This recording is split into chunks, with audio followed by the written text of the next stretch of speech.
अब चीज़ों को मुश्किल करने की आदत तो हमें अक्सर होती है, तो इसलिए हमने यहाँ पे दो एक्सप्रेशंस ले लिए जिसमें काफ़ी सारे अलग अलग टर्म्स मुझे दिख रहे हैं और हमें इन दोनों एक्सप्रेशंस को आपस में ऐड करना है। तो मैं चाहूँगा कि आप इस वीडियो को पॉज करें, इस क्वेश्चन को थोड़ा समझें और थोड़ा ट्राई करें इसे खुद से सिंप्लीफाई करने का। तो जैसा हम जानते हैं कि हम हमेशा दो लाइक टर्म्स को कंबाइन कर सकते हैं, तो यहाँ हम सबसे पहले देखेंगे कि कौन कौन से टर्म्स एक जैसे हैं और उससे पहले हम यहाँ से ये सारे ब्रैकेट्स हटाने की कोशिश करते हैं।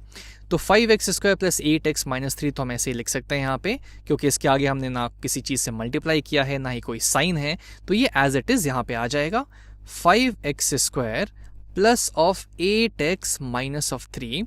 अब यहाँ पे है plus of 2x² minus 7x plus 13x। अब इस चीज को मैं ऐसे भी तो लिख सकता हूं, प्लस की जगह मैं डाल सकता हूं प्लस ऑफ 1 टाइम्स ये पूरी चीज, यानी कि मुझे इस पूरे प्लस 1 को इस पूरे में डिस्ट्रीब्यूट करना है, यानी कि ये इससे मल्टीप्लाई हो जाएगा, ये इससे मल्टीप्लाई हो जाएगा और ये इससे मल्टीप्लाई हो जाएगा। यहाँ पे कुछ फर्क नहीं पड़ेगा, लेकिन अगर यहाँ पे -1 होता तो फर्क जरूर पड़ता। तो खैर अभी हम देखते हैं कि अभी हमारा क्या वैल्यूज आते हैं। तो ये हो जाएगा हमारा +1 टाइम्स 2x², यानी कि ये हो जाएगा plus of 2x² plus 1 times -7x, यानी कि सिर्फ -7x प्लस 1 टाइम्स 13x, यानी कि प्लस ऑफ 13x। अब हम देखते हैं कि हमारे पास कौन कौन से टर्म्स एक जैसे हैं। तो यहाँ हमें दिख रहा है 5x² और यहाँ पे है 2x²। इन दोनों के वेरिएबल पार्ट x² एक जैसे हैं, तो ये दोनों लाइक टर्म्स हो जाएंगे।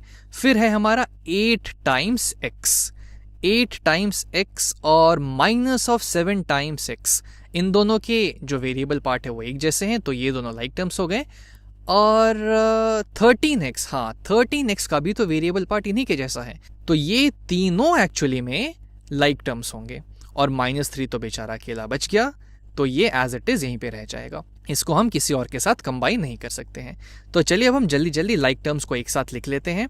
तो हमारे पास आ जाएगा 5x² plus of 2x² plus of 8x minus of 7x plus of 13x और फाइनली हमारे पास बच जाएगा माइनस ऑफ 3। अब 5 times something plus 2 times same thing हमें दे देगा 7 टाइम्स सेम थिंग, यानी कि x²। अगले पे आते हैं। अब यहाँ पे है 8 टाइम्स ऑफ कोई चीज़ x minus of 7 times same cheese x, तो ये मेरे पास आ जाएगा 1 टाइम्स x, यानी कि इसको आप ऐसे समझ ले x plus x plus x plus x x plus x plus x plus x।